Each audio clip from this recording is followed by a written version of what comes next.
Okay, so it is our pleasure to have Joseph Cohen from UCD and Hayden from Hong Kong for the next panel. Joseph, the floor is yours. Thank you very much. Thank you very much, first of all, to the coordinators of this wonderful conference. And I want to say that as most people, most speakers who are participating in this conference on Zoom, I profoundly regret not being present in the University of Cyprus in Nicosia. To say truthfully, the possibility of visiting old friends and meeting new friends at the University of Cyprus, that possibility really sustained me throughout the last trimester. But unfortunately, the actuality of institutions came crashing down on me and voided that possibility, grounding me in a certain sense, in all senses of the word, to have to deliver this lecture from Paris, which is not a bad place to be in the world by any stretch of the imagination, but which, and I hate to contradict our philosophical father Leibniz, is not, for me at least, the best possible world. So thank you very much. I regret, and mindful of this regret, I will deliver this lecture on Zoom.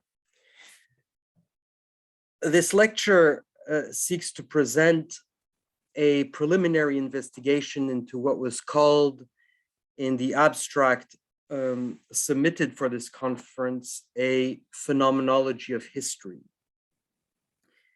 A preliminary investigation which seeks to express the question of history, that is, its inherent and intrinsic philosophical problematization.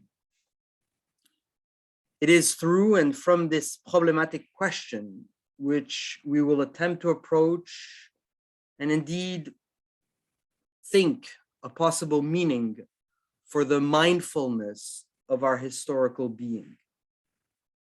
The task of this preliminary investigation is therefore to deploy in which manner and according to which law history questions both our thinking and action, and consequently problematizes our being in the world, indissociable from our being with others, as always and already in history. The manner we are here introducing our investigation, of course, recalls Husserl's project of the investigations in the opening pages of The Crisis.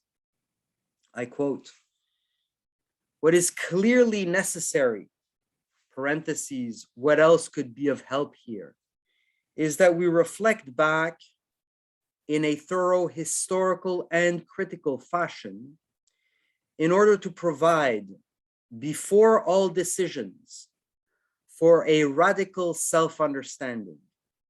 We must inquire back into what was originally and always sought in philosophy, what was continuously sought by all philosophers and philosophies that have communicated with one another historically." I close the quote. And indeed, these words already mark a capital and important first point, namely that what we are here calling the inherent and intrinsic philosophical problematization of the question of history remains irreducible to an epistemological understanding and determination of historical events. Husserl insists, again in this opening passage of The Crisis, on the necessity for a historical and critical step back into that which has always traversed philosophical thinking, the need to arrive at a radical self-understanding. In this sense, although never simply dissociated nor detached from the possibility of inscribing historical events within a normative narrative of signification, the question of history its inherent and intrinsic philosophical problematization, calls at the same time onto another modality of thinking, one which, before all decisions, remains capable of suspending and bracketing the prejudices inherited in our historical tradition, leading towards a critical reflection of who we are who are so thoroughly historical. Who are we who acknowledge, that is, constitute and recognize the alliance, the relation, the bridge between our lived present and our past?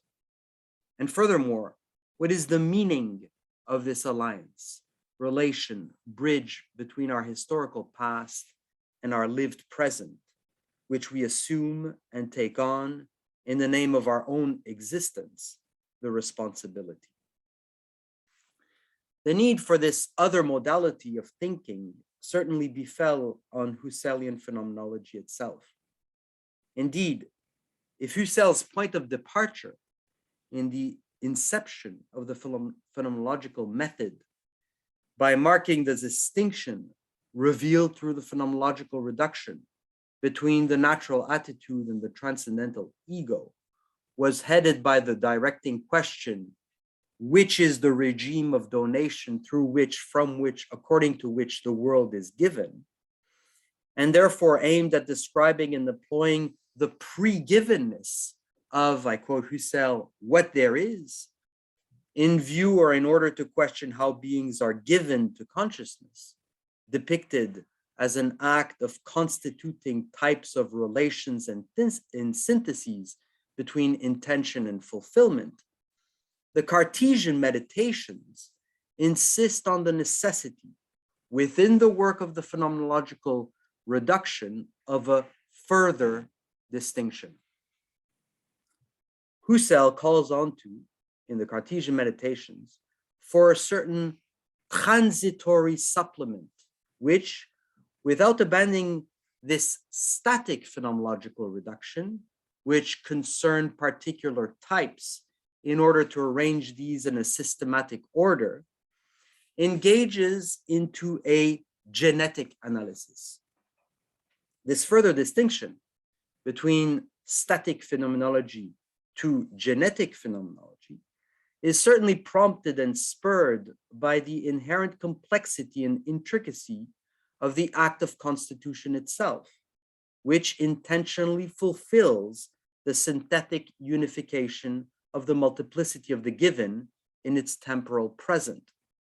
But as Husserl depicts and explicates the intentional movement within the act of constitution, that act which, I quote, meaningfully fulfills its meant, gemeinte, Meinung seines Gemeinte, also furthers the depiction and explication of this act by adding how its meant, vermeinte, is more than what is meant at that moment explicitly. Is more than what is meant at that moment explicitly. Now, there would be much to comment and interpret on this further remark here proposed by Husserl in the Cartesian meditation on this meant is more than what is meant at that moment explicitly. But at least this proposition indicates how the act of constitution is never reducible to a static ordering of phenomenality. It also supposes a supplement of meaning for each meant in each conscious act, a supplement of which each given remains irreducibly indebted to, and which institutes more than what is explicitly given in the present moment of its phenomenality. For Husserl, this potential supplement in each act of constitution marks a temporal continuum within the structure of consciousness itself. That is, it marks the recognition in and by consciousness of a temporal structure which distinguishes it from the simple sequencing of events. What distinguishes consciousness from the simple ordering events in a string of nows refers primarily to the actualization of potentialities, which remain contained and indeed concealed in a previous or anterior ment given. Consciousness presents itself as the incessant and perpetual actualizations of possibilities contained in ment givens within a temporal flow or flux. In the sense, what is given to consciousness, its living present, always and already occurs within and through a mode of replacement and substitution within its temporal flow or flux. Which means for Husserl that the living present, that which constitutes the givenness of phenomenality, always and already implies and supposes the double movement of retention and protension, retention of past ment givens and their protension into actualizable possibilities of meaning, which institutes a continuous intentional modification in which ment givens presuppose a suppletive temporal genesis, a suppletive third dimensionality as an essential feature of consciousness, oriented not solely by factuality, but also by and through what Husserl calls pure possibilities. This genetic turn in phenomenology, performed by Husserl, marks not only the process of retention and protension in each constitutive act of the transcendental ego, it also, and perhaps fundamentally so, institutes an extension beyond the sphere of reference for each singular given. That is, it institutes an original temporal context, horizon and background, which stretches outside the sphere of the singular ment given to manifest also how it, the singular ment given, contains, I quote Husserl, sedimented prominences, wholly and entirely directed through the retrieval of its past actualities to the transport and transfer of the given to either it being by consciousness confirmed or disconfirmed. A singular ment given stretches beyond its givenness to signify for consciousness an, I quote Husserl, abiding possession, that is, a retained acquisition, which is to be seen not solely as it occurred in its past occurrences, but from the novel, differing, varying perspectives and possibilities of the present. Each particular ment given can, by consciousness, be retrieved and rememorated. And through this retrieval and rememoration, and whilst always remaining the same or an identical particular ment given, show different significations in its present occurrence. In this sense, Husserl introduces a novel hypothesis in the scope of transcendental phenomenology. Indeed, Husserl marks how the present occurrence of a particular ment given perpetually and incessantly influences its past occurrence for consciousness. The present occurrence of the past is not only remembered as past, it is also containing the possibility of changing its phenomenality for a consciousness, for an intentional consciousness. This influence, this change, this shift in the present occurrence of a particular ment given on its past occurrence is concentrated and grounded, of course, in the transcendental origin, the unity of consciousness, what Husserl also calls absolute subjectivity, or again, time constituting flux. For Husserl, the auto-constitution of consciousness, the deployment of its unity in multiplicity and temporal modality, on which and according to which the multiplicity of its acts of constitution are predicated, stands correlatively on the stock of sedimented potentialities, revived acquisitions, which form and institute a substrate of habitualities in consciousness itself. Now, of course, it would be important here, and indeed necessary, to carefully and meticulously trace the relation between the impetus of genetic phenomenology and the problem of intersubjectivity. And furthermore, how this relation informs the question of history in and beyond Husserl's Cartesian meditations, and most particularly in the crisis. Unfortunately, we do not possess the necessary time to establish this relation in the context of this lecture, but we ought at least indicate, following the question of history, which I'm trying to deploy, is the manner in which for Husserl, the present is always harboring the possibilization of the past. Consciousness always inscribes its past in the novel possibilities which show themselves in its actual lived present, and which in every act of constitution, consciousness is engaged in and primordially in its auto-constitution, recognizes its own temporal genesis, that is, its own history. In the sense, a historical event is given to a consciousness where its givenness is determined through the novel possibilities of encountering it anew in the actuality of a lived present. A historical event is therefore never simply an actualized past. It is actually in a past wherein at the moment its past actuality is retrieved and rememorated in and through its being possibilized anew, repossibilized in and for the actual lived present of a consciousness.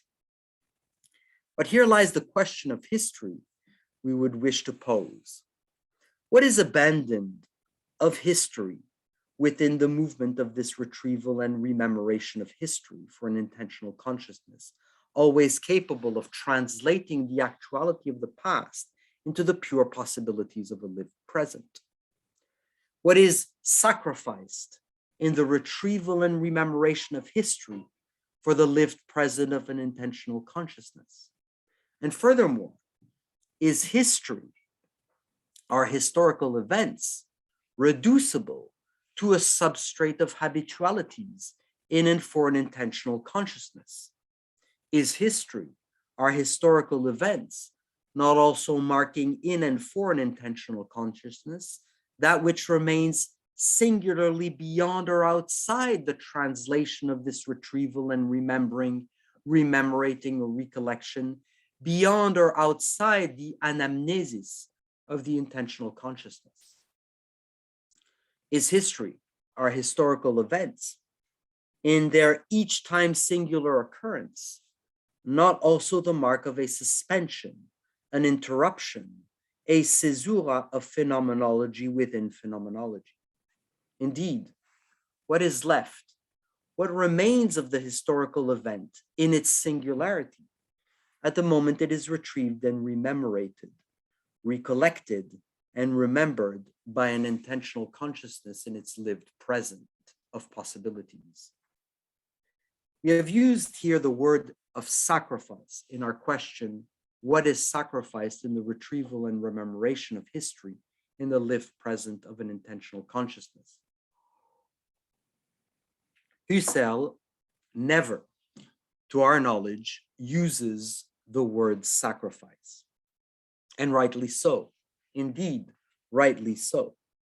The word sacrifice is itself retrieved from a theological background and horizon which for Husserl, as for Heidegger, in a certain manner, Heidegger does use the word sacrifice, betrays and perjures the fundamental finitude of human existence, and as such certainly comports in his theological filiation an unfounded and unjustified overcoming or surmounting of the limits of transcendental or of the existential analytic. But although Husserl never has, to our knowledge again, recourse to the word sacrifice, its theological logic and operativity, where the finite is brought, carried, elevated to the infinite, the profane to the sacred, has the modality of remembrance and recollection of the past and the possibilities of the lived present for an intentional consciousness not already, not also retrieved a certain sacrificial operation, one which, far from forgetting, has instituted and established for the intentional consciousness in history the teleological task of commemorating the past. In other words, and to mark the question rather abruptly, is the commemoration of the past, of a singular historical event in our lived present, not also the sacrifice of the singularity of the past historical event? And to bring this abrupt question to a phenomenological limit, is the past singular historical event not also, at the moment of its commemoration in our lived present, that which breaks and voids, empties and nulls out the possibility of its commemoration? Is the past singular historical event not also, at the moment of its possible commemoration by our historical intentional consciousness, that which marks the impossibility of its commemoration? These questions are preliminary. They seek preliminarily to open towards a thinking where the unretrievable, the unrememberable, the uncommemorable not only find a discourse or a logos of the incessant aporeticization of discourse or logos, where the unrecognizable singularity of historical events can express its singularly impossible predicate. That is, in other words, can phenomenology show the suspension of its intentionality to let singularity express itself beyond recollection, outside remembrance and rememoration? And could we speak or think of this beyond, where the transcendental shows itself, avows itself, confesses to be wholly and entirely missing, misplacing, ultimately sacrificing the singularity it seeks at the same time to express? These questions are preliminary also in that they point towards a phenomenality incessantly deferring its phenomenality. That is, they point towards that which in history incessantly defers its phenomenality. These questions point towards that which in history also returns to our lived present, not simply as a past present, remembered or recollected, not solely as a past event waiting to be recalled and retrieved to our intentional consciousness of pure possibilities, but as that which returns as if it never previously occurred. That is, these questions already point beyond or outside the phenomenological task of retrieval and recollection to that which in history returns to our present as singularly futural, as a past which does not pass into the past of a lived present, but is incessantly returning as occurring each time singularly from an unpassing future. These questions point towards the specters of history. Can phenomenology think the spectrality of phenomena, that which remains at once and simultaneously occurrence and non-occurrence, that which occurs before phenomenality and non-phenomenality? Can phenomenology speak to the spectralities of our history, which each time singularly both resist their phenomenality, whilst incessantly haunting our lived present? And which response, if any, that is, if response and responsibility can be had in the face of that which precedes appearance and non-appearance, if any, which appears as non-appearing and whose non-appearance is a form of its appearance, which response can we give to the specters of our history? What can it mean to be mindful, to fulfill our minds with the specters of our history, and who, as specters, occur without remembrance in our historical lived present, and yet have always haunted our presence in history? Thank you very much.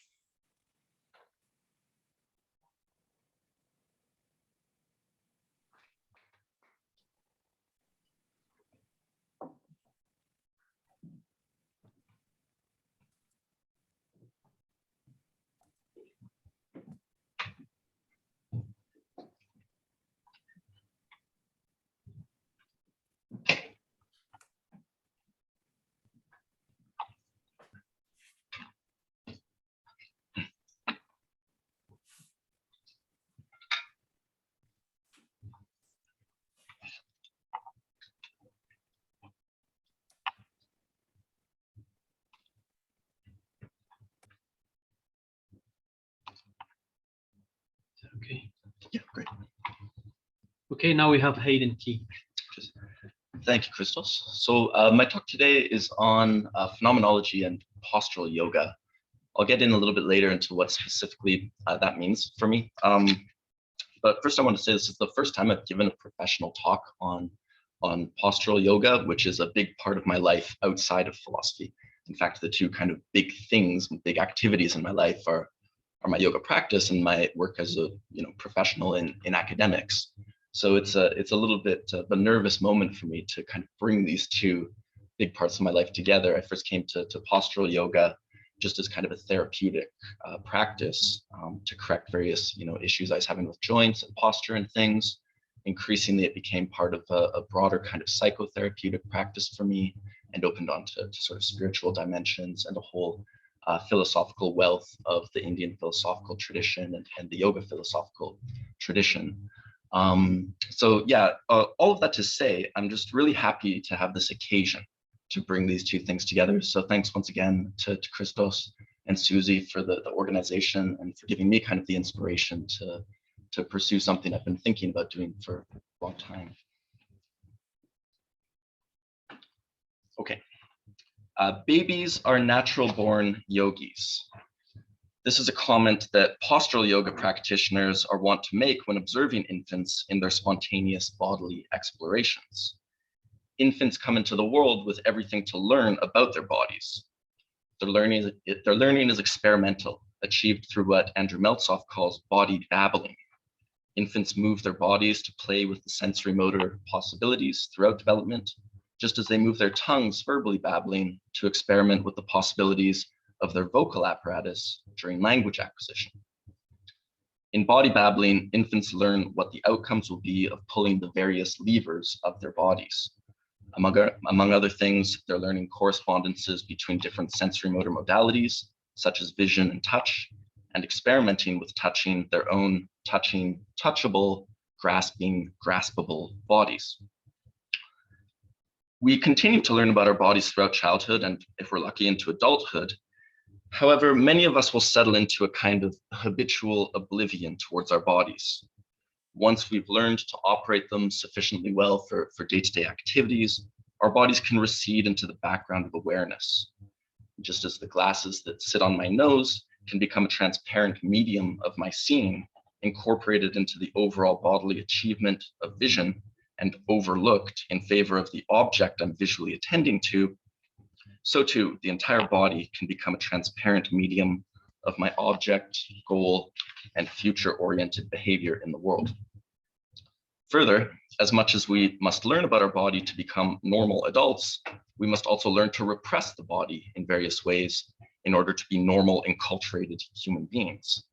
I must be able to make my body a still, silent, appropriately concealed kind of object in order to participate in this conference. And then in more extreme, though unfortunately all too common cases, shame and trauma can make one's own body a place of aversion or even terror. The nearest is the farthest, as Heidegger says, and this is nowhere truer than of my nearest, most intimate space, my body. Consider how seldom most of us are aware of the most basic vital processes, such as our heartbeats and our breaths, though by the second day of this conference, that point has been made various times by now. And we're in a kind of self-selecting group where that level of awareness may be a little bit higher. So confronted with such estrangement and alienation from our own bodies, a state of practical disembodiment, establishing a contemplative postural yoga practice can offer a pathway to re-embodiment, to reappropriation and rediscovery of one's own forgotten body. Yoga gives us the freedom to babble again, like those infants were doing. It allows us to be curious about these wondrous, mysterious, strange bodies that are our media of being in the world. It has numerous therapeutic benefits and is sometimes described as a kind of return home to that body that we've forgotten or felt alienated from for so much of our lives. But just what is this body, this self that we return to and rediscover in yoga practice? Traditionally, yoga is seen as a path of liberation, a path toward moksha. And this liberation is said to be achieved by overcoming ignorance and achieving insight. insight indeed into the true nature of the self and reality. And that's the case not only in classical yoga, which is much closer to other contemplative traditions, but it's also true of the later emerging postural yoga traditions that I'm focusing on today. And in particular, the Hatha yoga tradition is the one that I'm focusing on. And Hatha yoga means, probably the best literal translation I could give is a yoga of force. And it involves various kind of forceful practices of cultivating the body, cultivating the breath, as the path towards the traditional goals of yoga. And you might think that once we move in the direction of this yoga of force, that's no longer a yoga of knowledge. But in fact, the classical texts of Hatha yoga, the central texts of Hatha yoga, still describe Hatha yoga, this bodily yoga, this yoga of force, as also being a yoga of knowledge. So here's a quote from an early Hatha yoga text. One day Chanda, the skull bearer, went to Jaranda's hut. After bowing politely, he humbly asked, "King of yoga, I want to hear about the yoga of the body, the cause of knowledge of the ultimate reality." Okay, so what am I going to do today? I'm not going to look so much at the traditional answers that have been given within the Hatha yoga tradition itself to this question of what is the nature of ultimate reality and the nature of the self as kind of interpreted within that tradition. What I'd like to do is reflect on Hatha yoga practice using some phenomenological tools and concepts to kind of illuminate it. And my cue is kind of taken here from Jim, who in a related to the slightly different context suggested that phenomenology needs a somatic methodology that can go beyond academic language, and yoga needs a language that will not do violence to the lived somatic experience of contemplative practice. And the two main phenomenological concepts that I'll be using to try to illuminate yoga practice, postural yoga practice, are this concept of a minimal or core self that's been debated in recent years, both within phenomenology and cognitive science and contemplative studies more broadly, and also the concept of the body as flesh. And I won't be able to give kind of a full, history or topology of everything that is called yoga, which is pretty vast. But basically, I'm not so interested in the classical yoga tradition, which is the ancient yoga tradition, the sometimes counted as one of the actual philosophical schools of Indian philosophy. What's closer is kind of the tantric philosophy and worldview that emerges in India alongside that, and which is probably even more so than classical yoga, influenced Hatha yoga as this forceful yoga, this yoga of the body that I'm interested in, that emerges in kind of medieval times, probably in the last century or so, that this very forceful yoga of the body emerges. What most of us are familiar with today as kind of yoga practice is sometimes called modern postural yoga, and puts an emphasis on postures or asanas, and breathing or pranayama is kind of the two main things that get focused on in modern postural yoga. And there are good reasons to be kind of critical of that current understanding and reduction of the scope of everything that could be understood as yoga, because my interest is not so much historical today. I won't say too much about that, but I'll reflect on posture and breath as they're practiced in modern postural yoga, which is emerging out of this Hatha yoga tradition.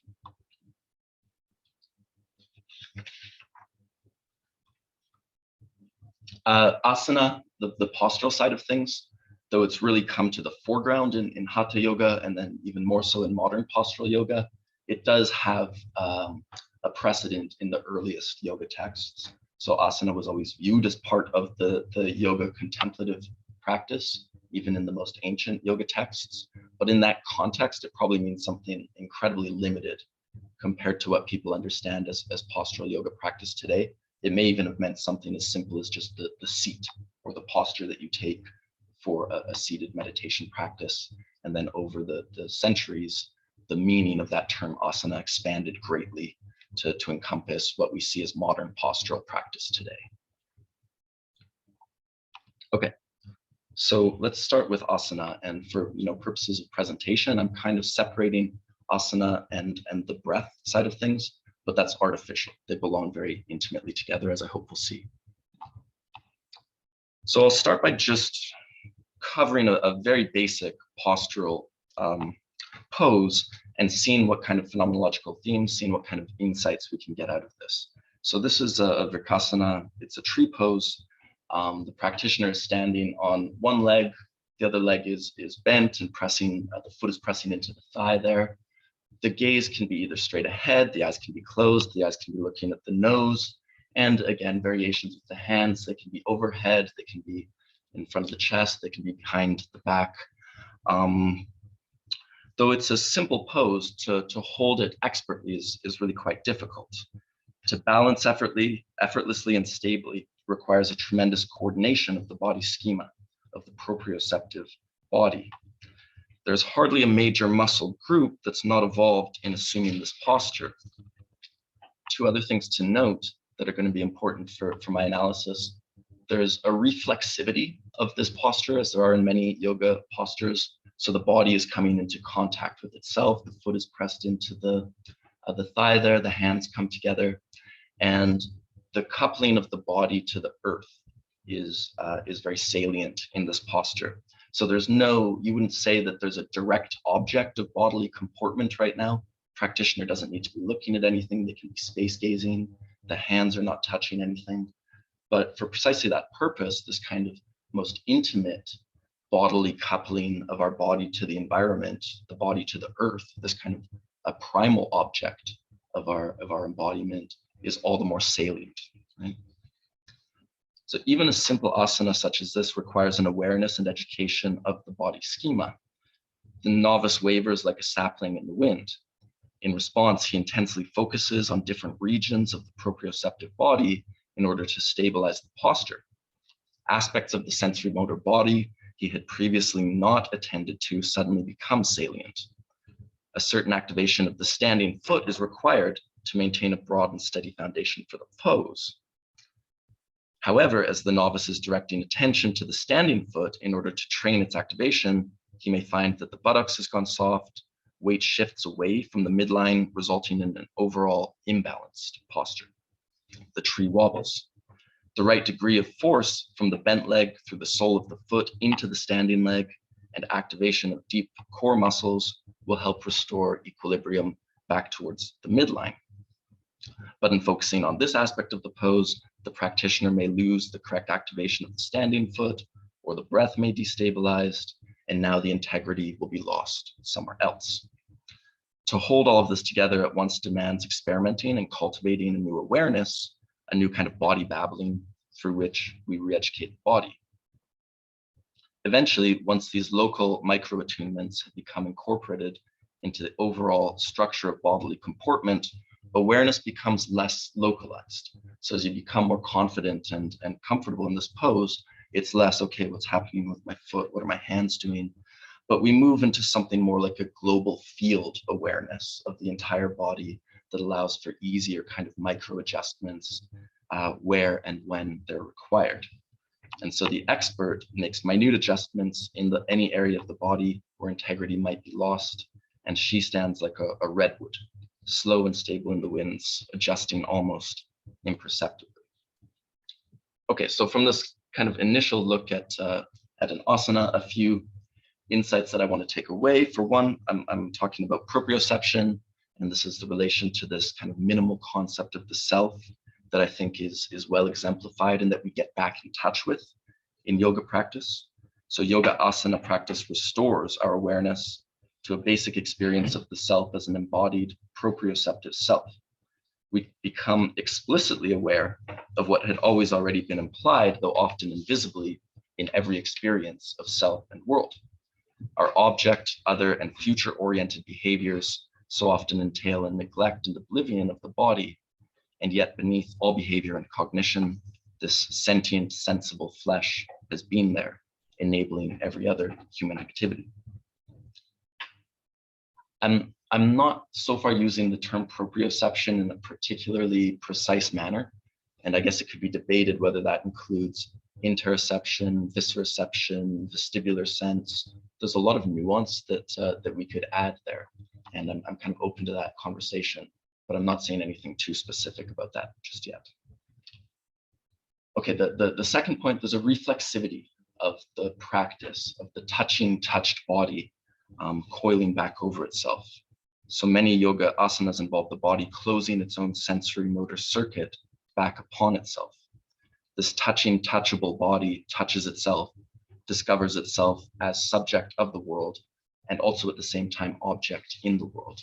And as many of you know, this is very important to Merleau-Ponty's understanding of the reversibility of the flesh. And I'll say more about that in just a moment. And then finally, the openness of the body. Our body is involved in a body environment coupling. The body's capability to reflexively close back in on itself is actually just one kind of permutation of a more basic bodily feature, which is its openness to alterity.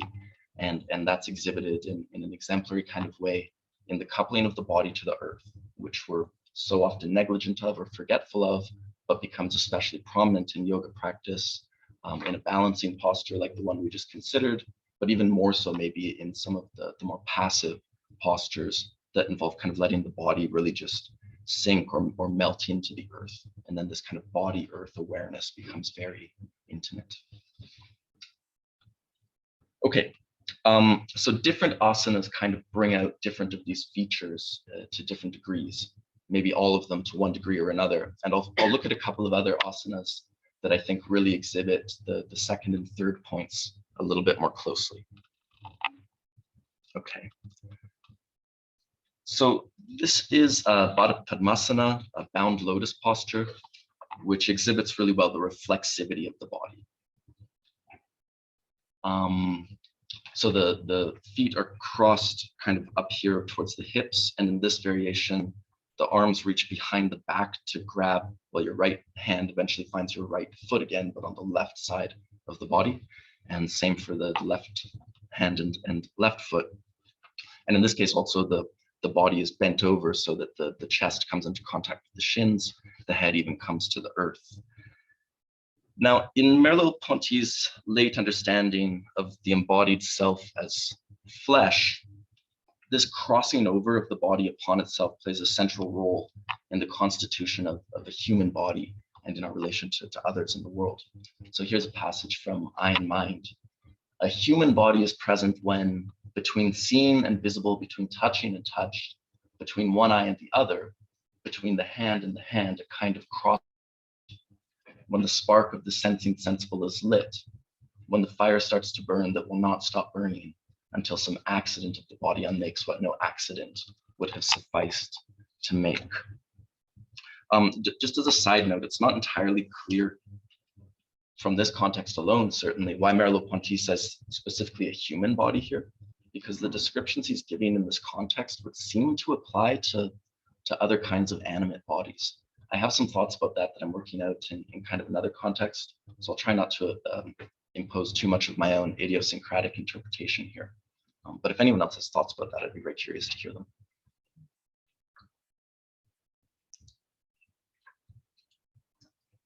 So viewed in this understanding of the body as kind of a reflexivity that can close back in on itself, a posture like Baddha Padmasana is a remarkable experiment in this basic reflexive capability of the body.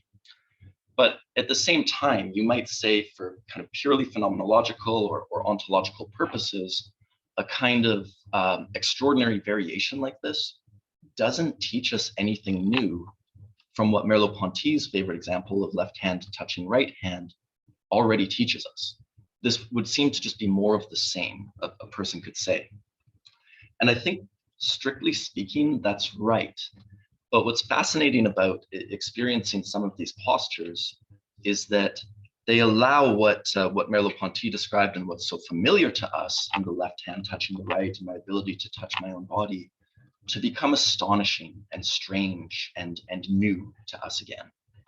And I actually think in the description that Merleau-Ponty gives of left hand touching right hand, there's a risk that this is so familiar that we lose any kind of deep phenomenological insight that he's trying to convey I mean, I'm so unsurprised by the sensations that I generate when I do this, that it's a little bit hard in a really deep, say, authentic way to reactivate the phenomenological insight that he's trying to convey.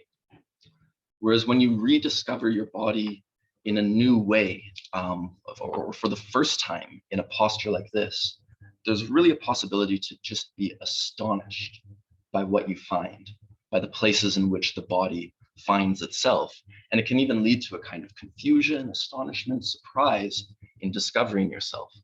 So in this posture, you know, the left arm reaches up over the head behind, so also outside of the visual field, to find the right foot up there. And when you do that for the first time, you're like, what the hell did I just find? You find your own body, but you're like, what is that up there? Because it's a very strange place to find your right leg. And it really restores the astonishment that Merleau-Ponty wants us to feel when he describes this kind of miracle of the body touching itself. So to experience this for the first time is astonishing. And it can even happen that someone's helping you. Maybe an instructor is helping you achieve something behind your back. And you might not know at certain moments whose body is which. Is that me I just grabbed? Did I just grab me? Or was that someone else there? And so it really, in a deep and intimate way, conveys this kind of intimacy of the touched body, of a sensible body that is part of this world, but that is also sentient. My body like anyone else's, my body with respect to its own. So I think it really is just such a powerful illustration of the point Merleau-Ponty is trying to make, and to that extent maybe has some kind of pedagogic interest. If you're trying to explain the left hand touching a right hand thing and the point is not getting across, say, okay, now grab your right foot behind your head. Maybe it'll work. Okay, so to find oneself as a sensible part of the world is what first happens here. You touch something, you say, that's something I can touch. Then you realize that's another sensing thing that I'm touching, that's a sentient thing. And then you say, I am that sentient, sensible thing that I'm touching right now. So it's to really reproduce for the first time, and hence my kind of comparison with infancy, some of these profound phenomenological experiences. All the more so, I think, because it can often happen outside of visual field. Okay, so a pose such as Baddha Padmasana, the bound lotus, or the compass that I just showed you, these exhibit a certain characteristic of the body as flesh, its possibility to reflexively fold back over itself, rediscover itself in this astonishing way. And other poses, however, exhibit another characteristic of the body as flesh, which is its radical openness and belonging to what is foreign to the body. So here's, and I mentioned that theme already when I talked about tree pose and kind of the intimacy of the body-earth coupling here.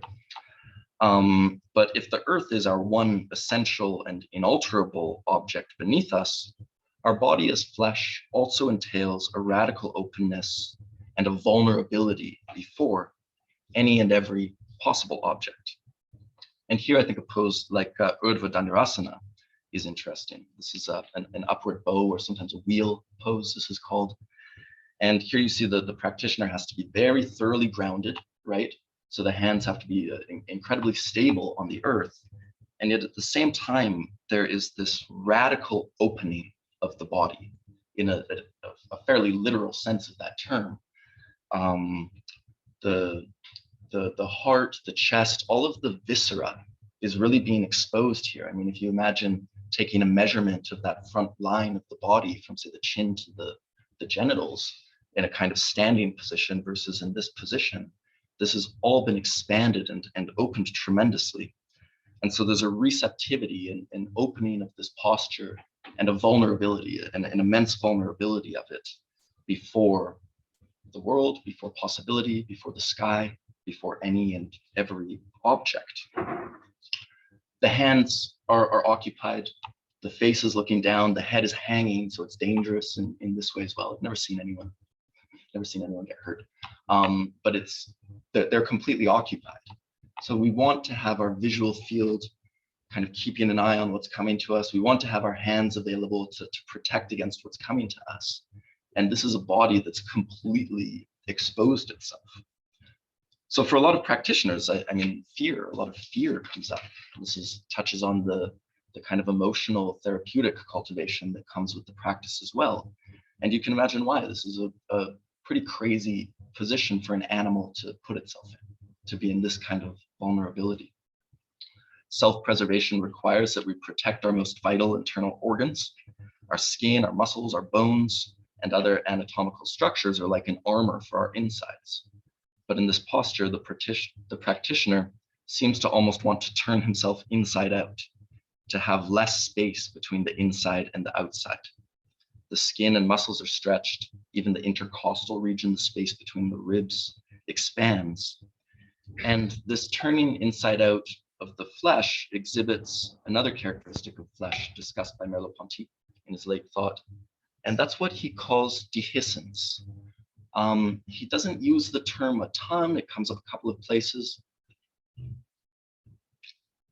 And these are, the definition that I'm giving to it there in Merleau-Ponty's philosophy is not one that he gives, but I'm kind of drawing that out just to indicate the phenomenon rather than to try to define it.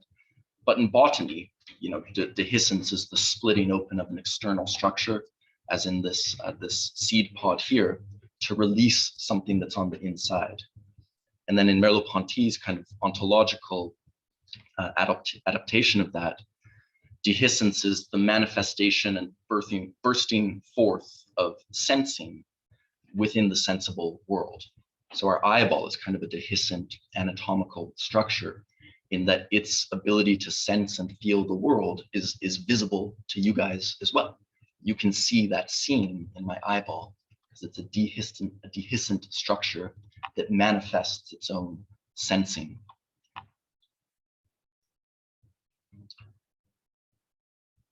And in a pose like Urdhva Dhanurasana that I showed you just a moment, and here's another variation of it, it's almost as if the practitioner wants to bear interoception itself, our own kind of interior feeling of ourself and our viscera, our proprioception.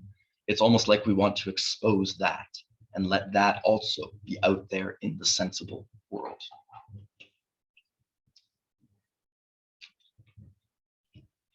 So we might say that such postures of openness are exemplary practices of dehiscence. In them, it is though the practitioner wants the body to become more dehiscent or to be more flesh. But that sounds odd, right? The suggestion that a body, an individual, could be more or less flesh might sound almost like a category mistake. If the flesh is elemental, as Merleau-Ponty puts it, it would seem to be an ontological absolute, not admitting of lesser and greater gradation. Carnal being, Merleau-Ponty puts it, is a prototype of being, and the paradox of sensing and the sensible is a paradox of being itself, not specifically of the human being. Yet at the same time, he also regards an animate body as a very remarkable variant of this universal structure of flesh that belongs to both the world and to me. The body, he says, concentrates the mystery of the flesh, of the sensing sensible, because there's a certain locus of this sensing sensible that's attained within a body. And the body is, he says, an exemplary sensible. So I think these ways of talking, and here's one more passage I think I have. Oh, sorry, I didn't put it up there. But there is a passage from Eye and Mind as well, where he talks about a body that would not be entirely flesh. And he describes a different variation on basically animal morphology. He says, if you can imagine an animal body that would not be able to touch itself, that would not be able to see itself, he says this body would not be entirely flesh. So for that reason, I'm kind of experimenting with talking about flesh coming in degrees and the human body being a kind of exemplary space of dehiscence or fleshiness compared to, for example, this armored body, or what he described as an adamantine body, a kind of diamond body of this imagined being that would not be able to sense itself in any way. And in the background, there was a fascinating discussion with Sartre, because Sartre disagreed on that point. Sartre was like, look, you could have an insect that can't see itself, that can't touch itself. It makes no difference, those contingencies of embodiment.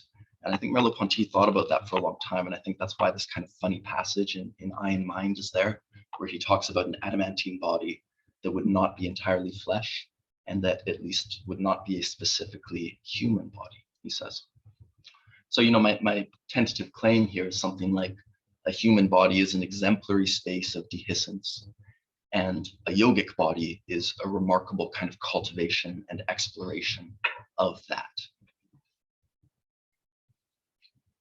I'm working that out mostly with the late nature notes, because in The Visible and the Invisible and in Eye and Mind, I don't think he gives us enough on what he takes to be the difference between a human body and an animal body. But in the background of those texts, in the nature notes, his last nature course, he was trying to figure this out. What is this bridge between animality and humanity? And I'm trying to cash it out in my own terms here to see through that unfinished project. Okay. So as we've seen, some postures exemplarily exhibit the reflexive characteristic of the human body. Others exemplarily exhibit the dehiscent characteristic of the yoga body.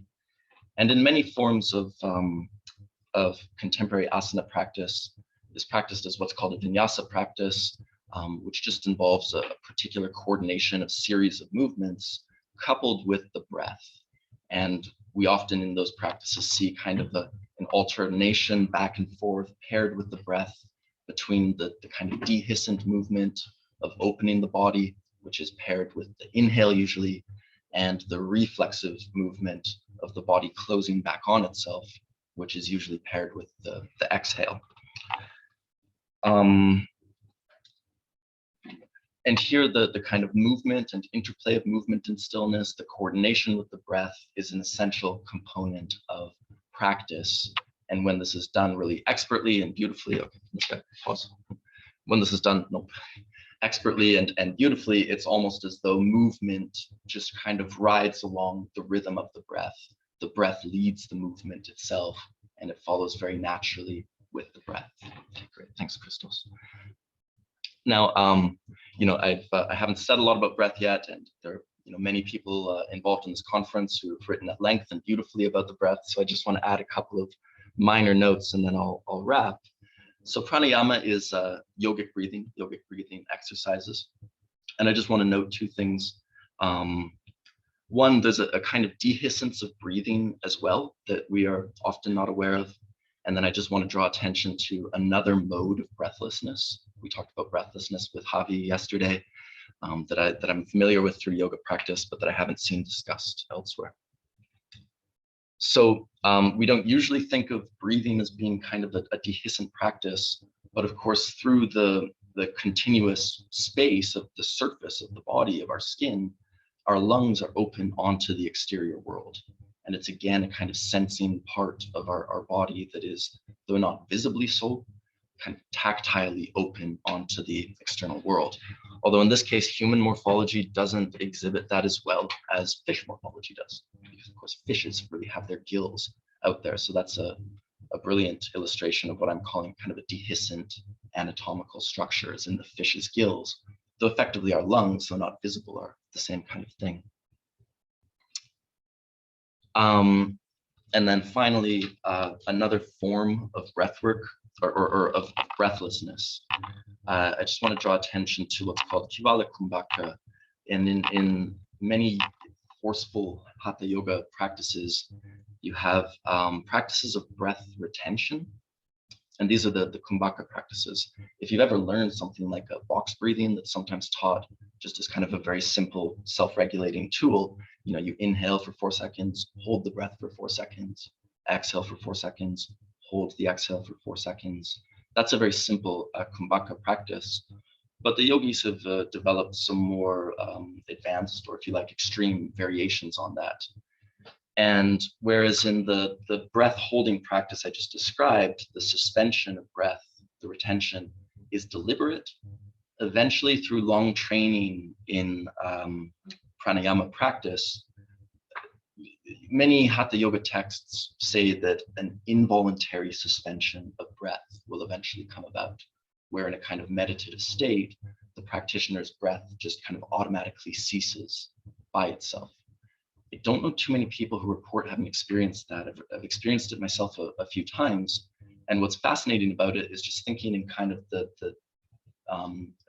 different species of breathlessness that Javi was discussing yesterday. There's kind of normal breathlessness and pathological breathlessness that she describes. But the experience of breathlessness that I've had in Kivala Kumbhaka is certainly abnormal. It's nothing like the normal breathlessness of just going for a run and being out of breath, but it's certainly not unpleasant. It's an abnormal state of consciousness, an abnormal state of awarenessness, but not distressful, not unpleasant at all, far from it. So just wanted to add that as kind of an interesting note from the Hatha Yoga lineage of another form of breathlessness. Maybe it's not properly described as breathlessness if we just make distress or unpleasantness kind of defining criterion, but I think this deserves a place in the conversation. With that, I'll say thank you very much for your attention, and I'll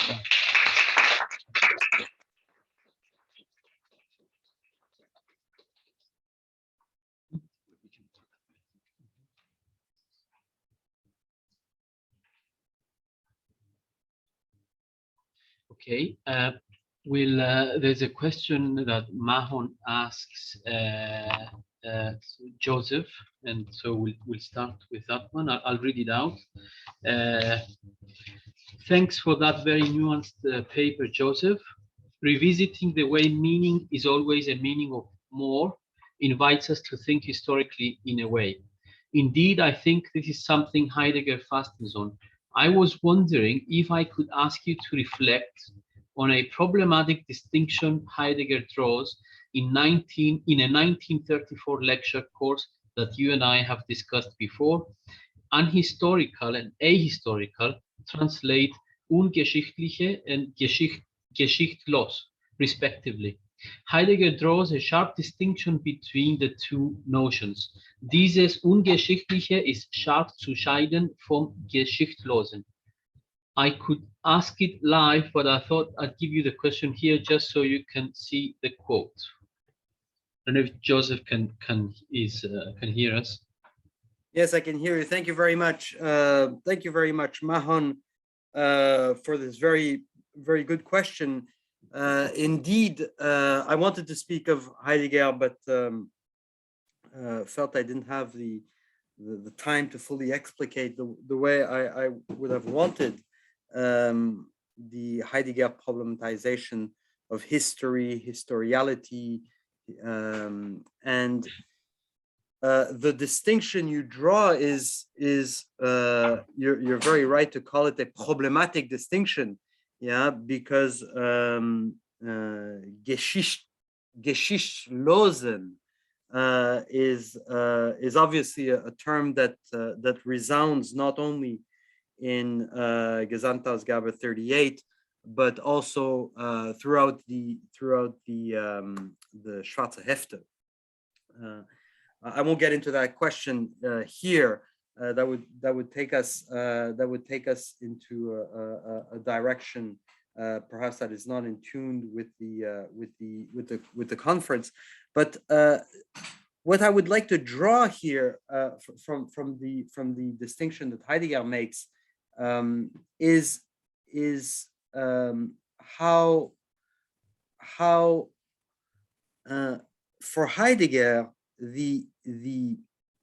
what is translated here as unhistorical, ungeschichtliche,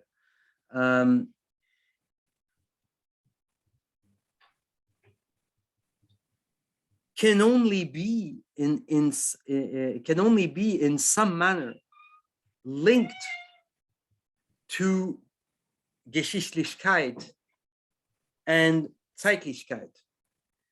That is, what is non-historical remains tied and linked to the historiality and to the history of being. What is without history, what is translated here as ahistorical, remains foreclosed from that history. Now, where I take your question to lead me would be this. In this link, an essential link between that which is not historical and that which is historical within the modality of the history of being.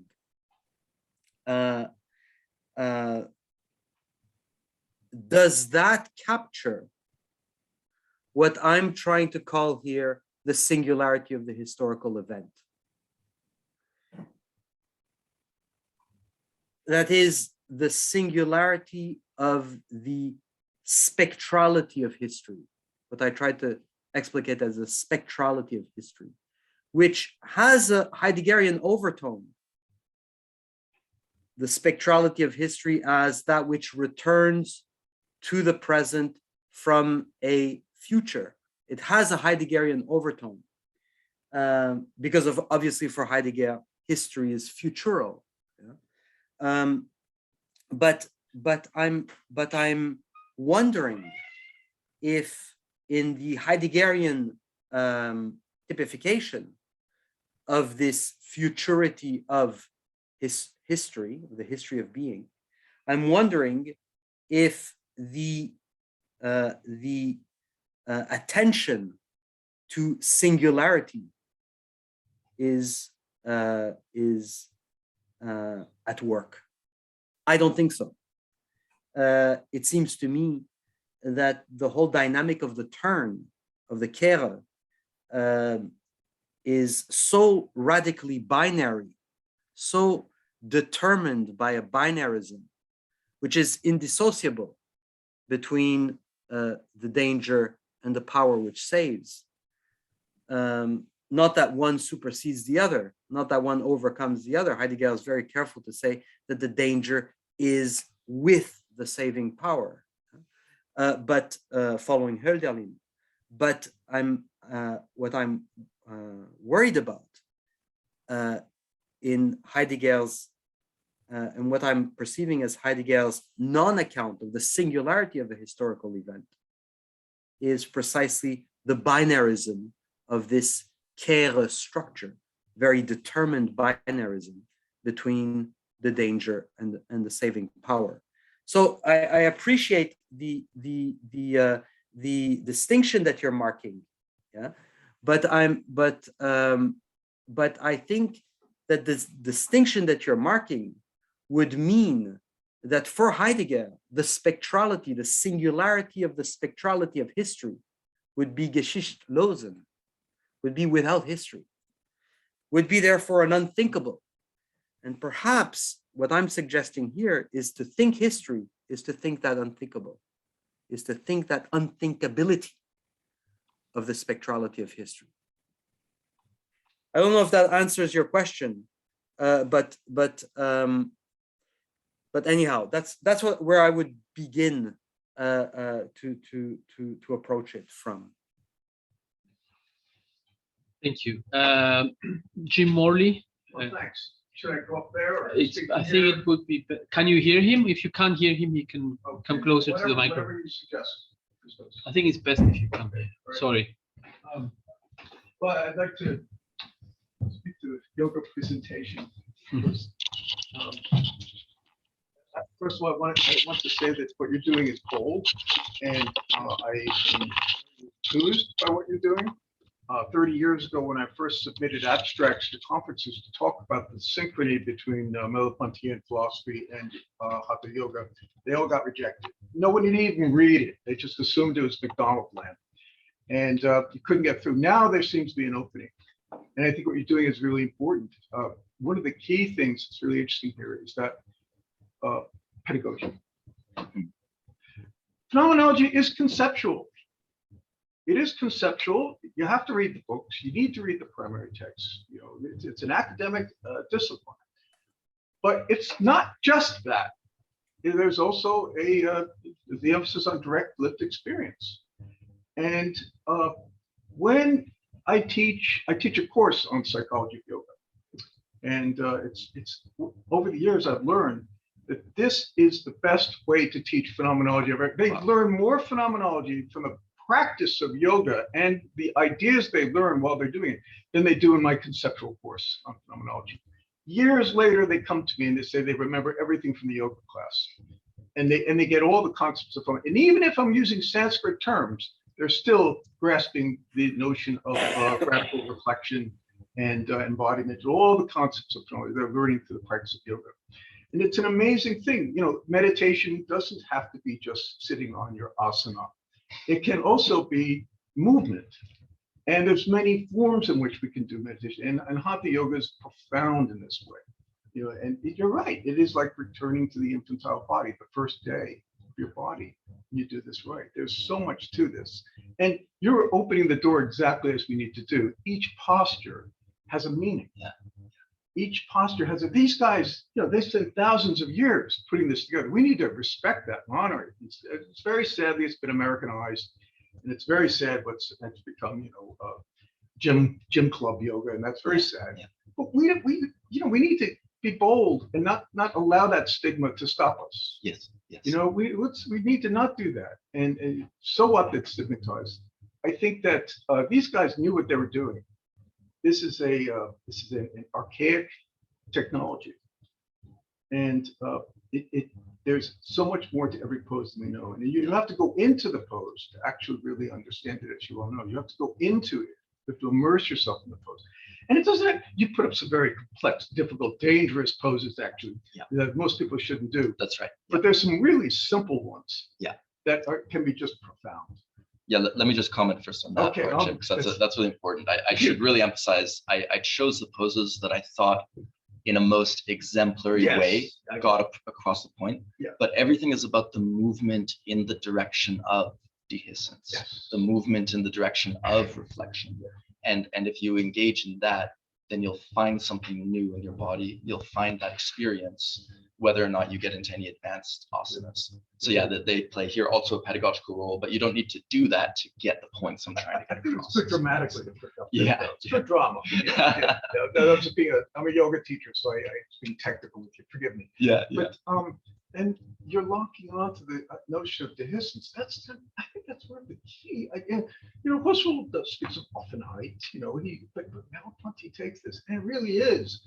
I mean, you know, yoga does teach that existence is a perpetual birth. You know, it's perpetual opening up, and the opening and closing of the body. There's a real message there, and this is real experiential phenomenology.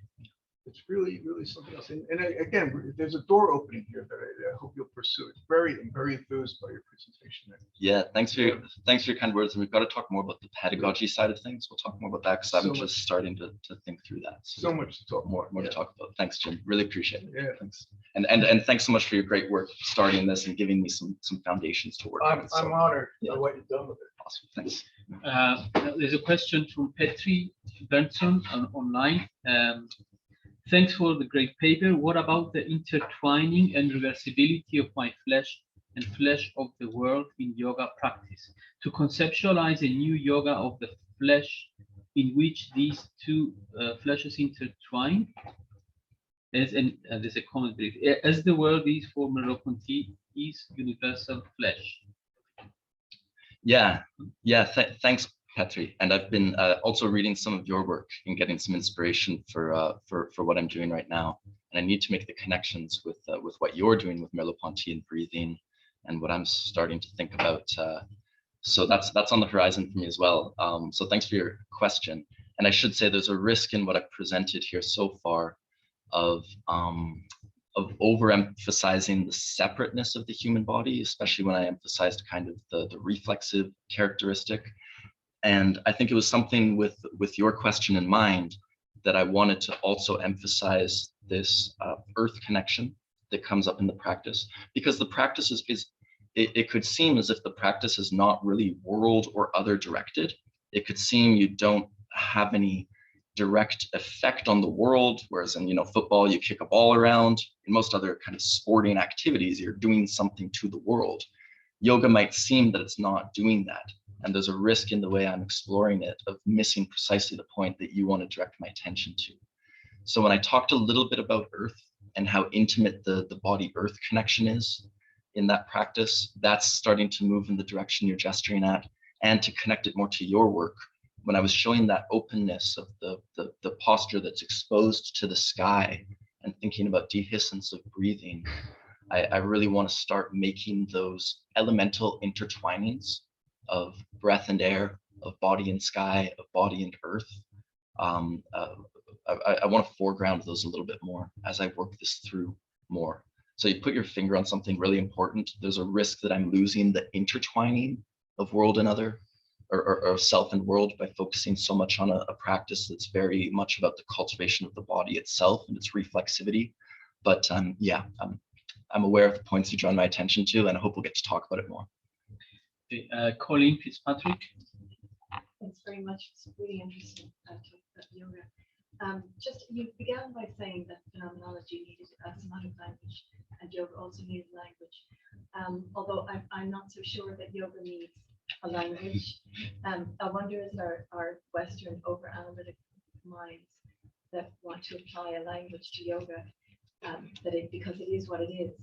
And Carl Jung famously said that Westerners shouldn't practice yoga because we turn it into something competitive. Instead of practicing it phenomenologically, we actually step outside our bodies and start practicing it objectively and comparing ourselves to other people, which is exactly what it isn't supposed to be. So according to Jung, the Western egoic mind isn't really capable of practicing yoga. So I'm just wondering if you have any thoughts on that? Yeah, some thoughts, and you can even think about the use of mirrors, for example, in most yoga practicing spaces is really a fascinating phenomenon to think about in that connection, because it does risk, it can be helpful for helping you understand and completing that circuit of your body from the outside and helping you understand what your body's doing. But there's also a tremendous risk that doing the exact opposite of cultivating the lived body, you end up being fascinated and fixated on the objective body from the outside. So tremendous risk of that. I think that's a related but separate point from the initial one you raised, which was to say, well, you've kind of begged the question here, does yoga need anything? And I would say so far I've taken and not given, insofar as, yeah, the endogenous hatha yoga tradition didn't particularly need me to do anything for it. So I'm seeing what I can learn from it, and I'm seeing how it can help me as a phenomenologist and how my phenomenology can help me as a practitioner. But I'm certainly not about to start proselytizing. I'm not going to go on my big India tour and tell everyone that they need me to explain yoga to them. Far from my intention, far from my intention. At the same time, I think I would say the tradition is much more dynamic and syncretic than sometimes our kind of visions of authenticity lead us to think.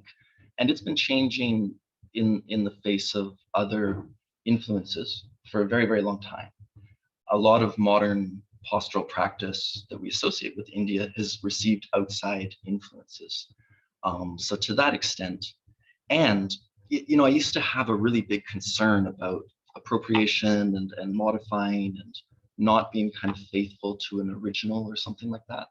It was when I went into India and studied there and just realized how open my teachers were and how syncretic and inviting the tradition had always been to all sorts of plurality, to all sorts of innovation and transformation, that I kind of shed that concern. And I'm finally starting to be okay with doing something like what I'm doing today.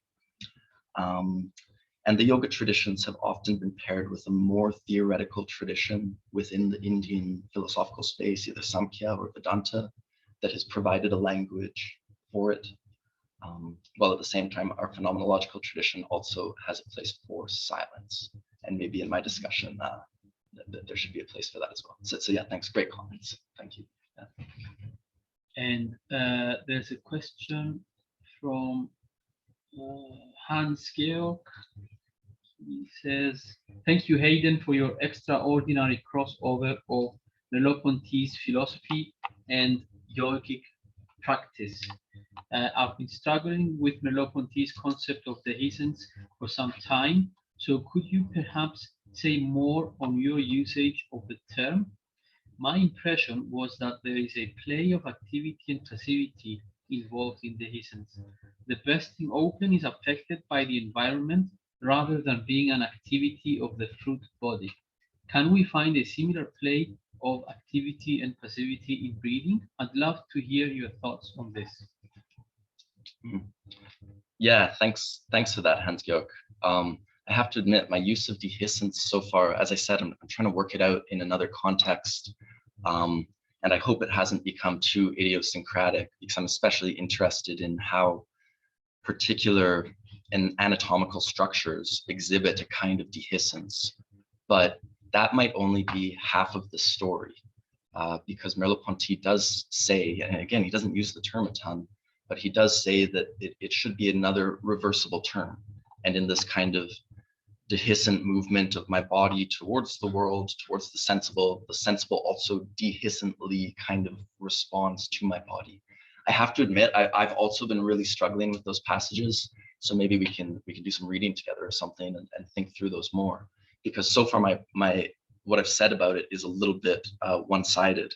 Though I really like your suggestion of thinking about breath, and this actually ties in nicely with Petri's comment before, thinking about the breath as kind of the space that is both active and passive, that exhibits the reversibility of those, to maybe help me overcome that bit of an obstacle and one-sidedness that I have in my discussion so far.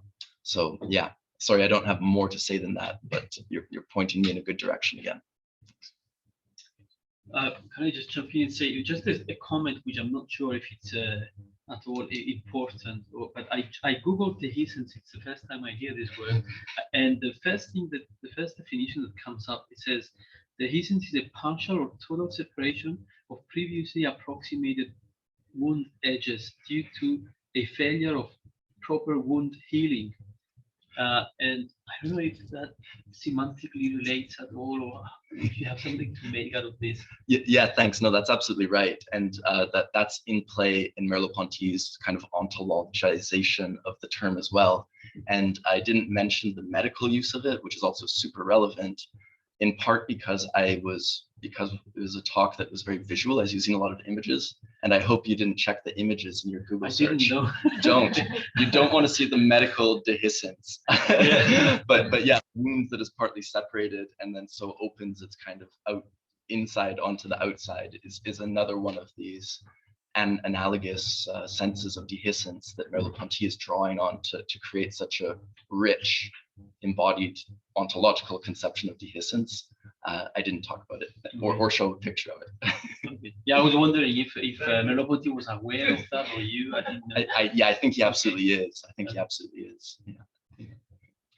Yeah. There's a question from Anya Daly online. She says, "Thanks so much for the talk. Just wondering whether your vision could encompass the quote body blessed with stiffness. As one yoga teacher at the Mind and Life conference in Boston 2014 expressed it, the body in resistance and breakdown and aging." Yeah. Thanks, Anya. Not so much based on anything I said today, but based on my own practice and experience, I definitely want to say yes. And this goes back to the concern, or the point that Jim flagged earlier, is that I've kind of cherry-picked illustrations of what I want to talk about that do illustrate it as well as possible. But in kind of the broader world of expanding yoga, making it more available to more people, I definitely don't want to advance a kind of ableist understanding of yoga, where it's just like only people who are going to do these things should ever do it. And in fact, in my own experience, as I mentioned, it was kind of my injuries and my body blessed with stiffness that brought me to the practice in the first place. And anytime I'm injured and have to work through and with and around injury, it ends up being personally, therapeutically, philosophically, the most insightful kind of moments of practice. And that's when I learn a ton about my body and have to move and think differently. So it's kind of this interplay of normal functioning and breakdown, where the breakdown is so incredibly instructive of the normal functioning, though that's not the only way to approach what you were just discussing. So yeah, I really hope that that everybody will be able to get something from the practice, if not being interested in my own idiosyncratic take on it. But yeah, I think there's something for everybody. Okay, we have two more questions. These are the last questions. The first one is from Dermot Moran to Hayden, and the last one will be from Lisa Foran to Joseph. And I'll read them all together, and then you can respond. Dermot says, "Thanks, Hayden, for a most interesting and balanced paper. I am curious if you ever got something from Mircea Eliade's early 1930s study of yoga. Eliade was well versed in phenomenology, but his book on Indian yoga is very classical. His book was called Yoga, Immortality, Freedom." And I'll read out Lisa's question to Joseph. "Thanks to both speakers for wonderful talks. Joseph, I was wondering if you could say more on commemoration and how it relates to being historical. What obligation does commemoration both entail and in a certain way prevent?" So Hayden first to respond, and then finally Joseph. Yeah, it's a quick one. Thanks, Dermot. I just have to admit that having known about it for some time, I haven't read it yet. Jim references it in his papers as well, but I haven't had a chance to read it yet. And I'll just make my excuse that this is brand new for me and very exploratory at this point. But if I get to pursue this project any further, it's one of the top items on the reading list. So yeah, if we get a chance to discuss it, I'd love to hear what you've made out of it. So thanks, Dermot.